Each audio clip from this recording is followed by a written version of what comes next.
अब इसके साथ ही नाज़रीन आपको लिए चलते हैं जलालपुर पीरवाला में, जहां पर किसान बोर्ड का इजलास मुनक्किद हुआ कि जिसमें 9 मुंतखब ओहदेदारान की तकरीब हलफ बर्दारी भी हुई। इसी हवाले से मज़ीद अहवाल बता रहे हैं हमारे नुमाइंदे अता साकी आगाह कीजिएगा। जी हाँ, इस वक्त मैं मौजूद हूँ जलालपुर पीरवाला में किसान बोर्ड का इजलास मुनक्किद हुआ, जिसमें 9 मुंतखब ओहदेदारान की तकरीब हलफ बर्दारी भी हुई। इस वक्त मेरे साथ ज़िली सदर मौजूद है, इनसे जानते हैं। जी सर, किसान बोर्ड का मकसद क्या है?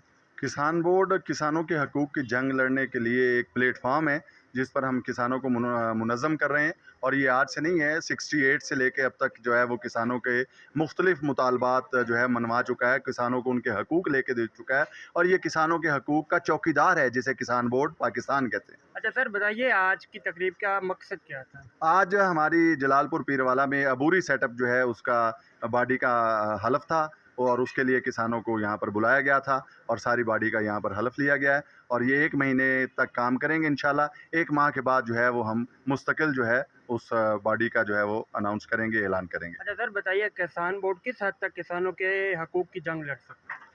किसान बोर्ड किसानों के हकूक़ की जंग लड़ने के लिए किसी भी हद तक जा सकता है। यानी हुकूमत के घुटने लगवा सकता है कि हुकूमत जो है, जिसने बिजली के बिलों के अंदर बेतहाशा इजाफा कर दिया हुआ है। बिजली का बेसिक यूनिट जो है वो 5 रुपये 35 पैसे से लेके और जनाब अब इस वक्त जो है वो 22.5 रुपये तक ले गई है। खाद की कीमतें जो है वो 3,000 से लेके 15,000 तक चली गई हैं। और यूरिया जो है वो 1200-1400 से लेके और 3,000 तक चली गई है। इनको वापस लाने के लिए हम इंशाल्लाह बहुत बड़े एक लॉन्ग मार्च का ऐलान कर रहे हैं, जो 20 अक्टूबर को इंशाल्लाह मुल्तान से शुरू होगा, लाहौर जाएगा और लाहौर से होता हुआ इस्लामाबाद जाएगा और वहां पर जाकर धरना देगा और तब तक वापस नहीं आएगा जब तक अपने मुतालबात मनवा लेने। अच्छा सर, आपका मुतालबा क्या है? हमारा मुतालबा ये है कि किसानों को जीने का हक दिया जाए, किसानों का खून ना निचोड़ा जाए। किसान मर चुका है, पिस गया है। ज़राअत दुश्मन पॉलिसियां बनाना बंद कर दी जाएं और किसानों पर रहम किया जाए, किसानों पर तरस खाया जाए,